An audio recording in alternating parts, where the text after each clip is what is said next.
एक अलग प्रकार का इतिहास में अमर होने वाला दिन के नाते से जानेंगे।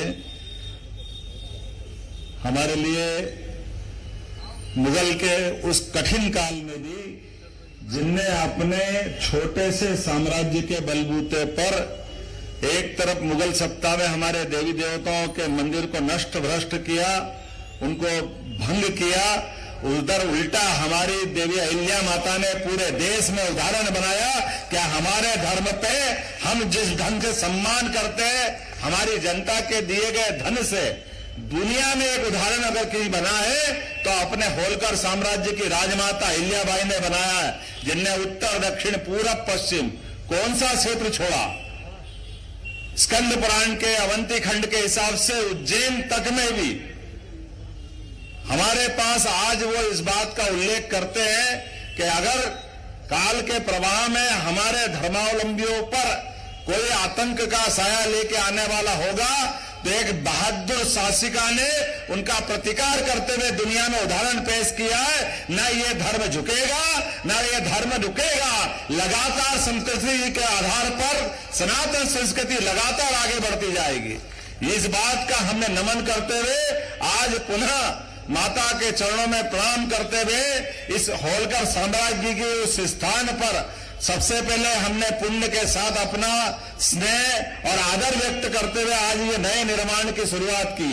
इस अवसर पर यशस्वी हमारे मंत्री, हमारे सबके नेता जोरदार अभिनंदन करें हमारे कैलाश विजयवर्गीय का, जो अपने मेरी सरकार के यशस्वी मंत्री भी है।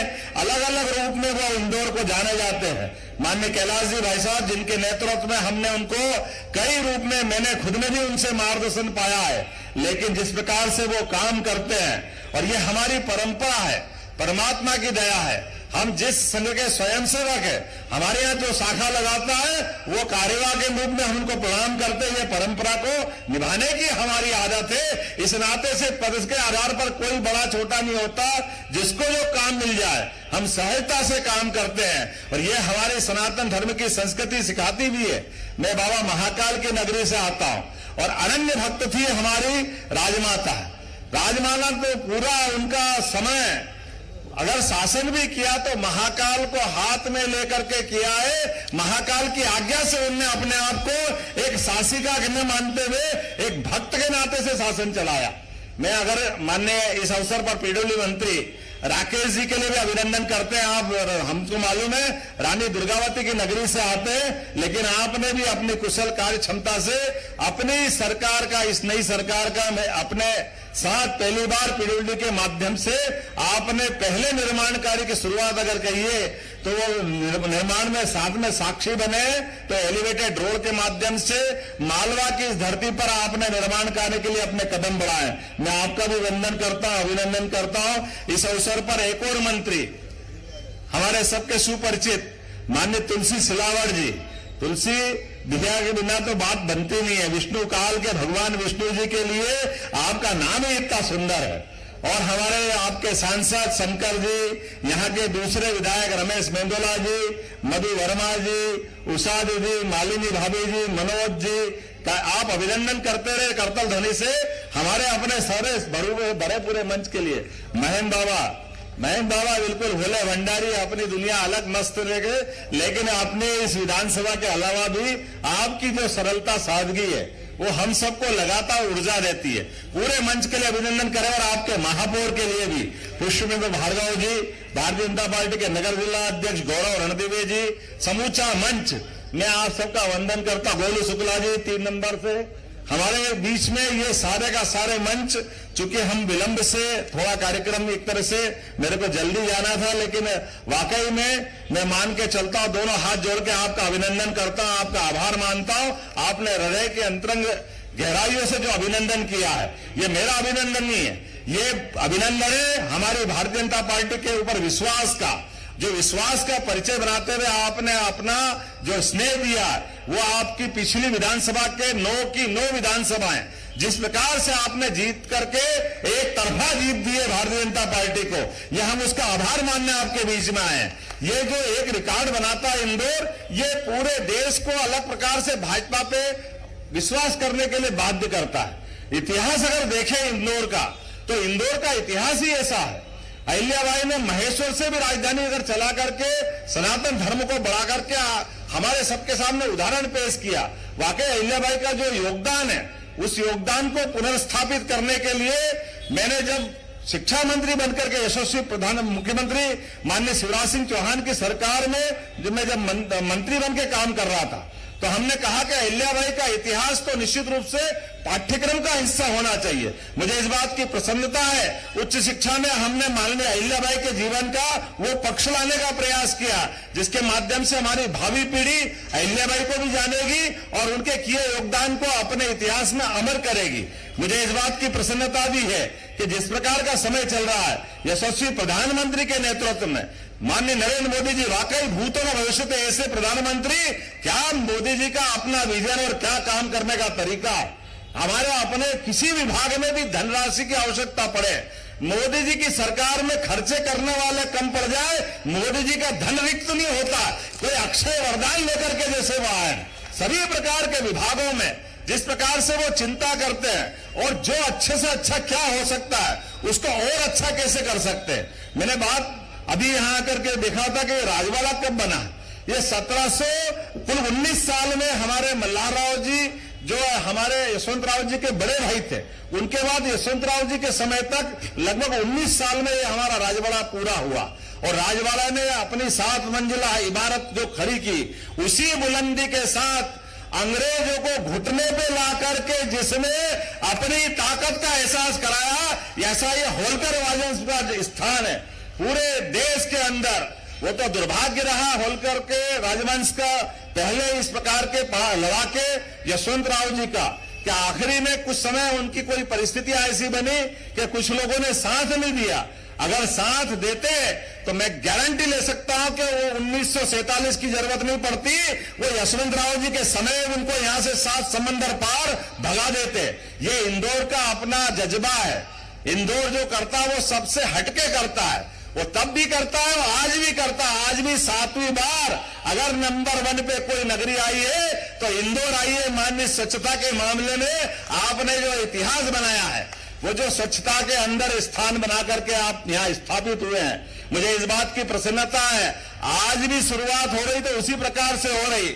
जैसे स्वच्छता में नंबर 1 आएंगे, ऐसी ट्रैफिक समस्या का निदान करने के लिए भी एलिवेटेड रोड आपको उसी स्थिति में ले जाके खड़ा करेगा जहां व्यापार व्यवसाय बढ़ाने के लिए, सभी प्रकार के आवागमन के संसाधन के लिए, सभी प्रकार की सुव्यवस्था स्थापित करने के लिए ये एलिवेटेड रोड के माध्यम से 350 करोड़ की जो सौगात मिल रही, वाकई ये बहुत बड़ी सौगात है। और अब इंदौर नहीं रह गया। इंदौर, उज्जैन, देवास, पीथमपुर ये आने वाले समय में एक तरह से एक ही हो गया है। उसके लिए जो बड़ी भूमिका निभाना चाहिए इंदौर को, वो इंदौर निभा रहा है। मुझे इस बात की प्रसन्नता है कि आने वाले समय में, अभी तो ये शुरुआत है और यशस्वी प्रधानमंत्री की तीसरी बार सरकार आपकी सबकी उपस्थिति बता रही है, कोई शंका नहीं है। जिस प्रकार से आपने विधानसभा में प्रचंड बहुमत के साथ सरकार बनवाई है, निश्चित रूप से 2024 में मोदी जी की सरकार तीसरी बार बनने वाली है। दुनिया की कोई ताकत मोदी जी को प्रधानमंत्री बनने से रोक नहीं सकते हैं। मुझे इस बात की भी प्रसन्नता है कि आज का समय, आज लगभग 17 तारीख हो गई है और 22 तारीख में कोई बहुत दिन बाकी नहीं है। हमारा अपना अयोध्या, क्या मथुरा, क्या काशी, जिस प्रकार की सांस्कृतिक बयार चल रही है। और खास करके हम तो वो लोग हैं जिनने आज भी काशी के अंदर जहां भगवान की पूजा होती है, वो अहिल्या माता का बनाया वही मंदिर है जहां पर हमारे काशी विश्वनाथ के बाबा विश्वनाथ की पूजा होती है। वो अयोध्या में घाट अगर है तो अहिल्याबाई का घाट है। जो मंदिर तोड़ा गया था 500 साल पहले, वो अपने इसी मालवा के एक वीर सपूत सम्राट विक्रमादित्य के नाम से इतिहास, जिसको कई रूप में जाना जाता है, सम्राट विक्रमादित्य द्वारा 2000 साल पहले बनाया हुआ मंदिर 500 साल पहले आतंकवादियों ने, क्योंकि उस समय उनका साम्राज्य स्थापित नहीं हुआ था, बाबर कोई उस समय राजा नहीं बना था, कोई सम्राट नहीं बना था, लेकिन आतंकवादी टाइप एक छोटा समूह आया जिसने बाद में हमारे देश पे कब्जा कर लिया और हमारे देवस्थान को नष्ट भ्रष्ट किया। मुझे इस बात की प्रसन्नता है, सुप्रीम कोर्ट के निर्णय के आधार पर यशस्वी प्रधानमंत्री के नेतृत्व में सुप्रीम कोर्ट के निर्णय का पालन कराते हुए यशस्वी प्रधानमंत्री डंके की चोट शिलान्यास समारोह में भी बैठे थे। और अब हमको मालूम है भगवान का गर्भगृह में अगर उनका प्राण प्रतिष्ठा का कार्यक्रम होगा तो निश्चित रूप से वो अवसर हम सबके लिए एक अविस्मरणीय अवसर होगा। कई पीढ़ियां खप गई हमारे 500 साल के संघर्ष में, लेकिन आज वो समय आया है। और कैसे आश्चर्य की बात है, दुनिया के कई देश, मॉरिशस, इंडोनेशिया, कई देश उस अवसर पर अपने हिंदू धर्मावलंबियों को छुट्टी घोषित कर रहे हैं, वो मौका दे रहे हैं। वो दुर्भाग्य के साथ हमारे यहाँ एक दल विशेष के लोग ऐसे प्रमुख अवसर पर भगवान के उस मौके को, कितने अभागे ये लोग कह रहे हम तो निमंत्रण ठुकरा रहे हैं। अरे निमंत्रण नहीं ठुकरा रहे, तुम्हारी बुद्धि भ्रष्ट हो गई है, जनता तुमको छोड़ेगी नहीं। ये जो पाप आपने किया है, बताइए कोई सोच सकता है ऐसा क्या? कोई निमंत्रण किसी को देता तो निमंत्रण के प्रति श्रद्धा दिखाना ये दोनों पक्ष के लिए जरूरी होती, खास करके निमंत्रण जिसको पहुंचता उसके पास। लेकिन प्रेम भाव से दिया हुआ निमंत्रण, और ये तो निमंत्रण देने वालों का कितना उदार भाव होगा कि निमंत्रण देने वालों को भी मालूम था कि सदैव कांग्रेस ने भगवान राम के मंदिर के बनने को मामले को उलझाए रखा। शपथ पत्र के साथ सुप्रीम कोर्ट में कई बार उनने अड़ंगे लगाए, लेकिन जैसे प्रभु राम सबको क्षमा करते उसी प्रकार से हमारे मंदिर निर्माणकर्ताओं ने सबके साथ सबको लेके चलने के भाव से निमंत्रण दिया। लेकिन किस ढंग से ठुकराया गया निमंत्रण। अरे आते तो आते, नहीं तो मत आते। लेकिन आने के बजाय आपने ये बड़े बहुसंख्यक समुदाय की जो भावनाओं का हाथ किया है, निश्चित रूप से कांग्रेस को माफी मांगना पड़ेगी। कांग्रेस को अभी भी समय है, उनको पुनर्विचार करना चाहिए। कोई ऐसा होता है कि हम में से, आप में से कई लोगों को निमंत्रण मिलते हैं, कभी कोई निमंत्रण ठुकराता है और लिख के देता है कि भैया हम नहीं आएंगे, ये नहीं आएंगे, ये तुम्हारा अहंकार बोल रहा है, ये तुम्हारा घमंड बोल रहा है। एक ऐसी आंधी उठेगी, इनके आते पते नहीं लगेंगे निश्चित रूप से जिनने ये पाप किया है। मैं आज के इस अवसर पर आप सबके माध्यम से एक बार फिर आह्वान करता हूं, जिसकी जैसी बुद्धि वो वैसी रखे। हम तो इस पूरे प्रदेश में वो सारी घटना याद करते हैं, और आज भी परमात्मा की दया से ये सरकार लगातार पूरा 7 दिन का अभियान लगा रही है।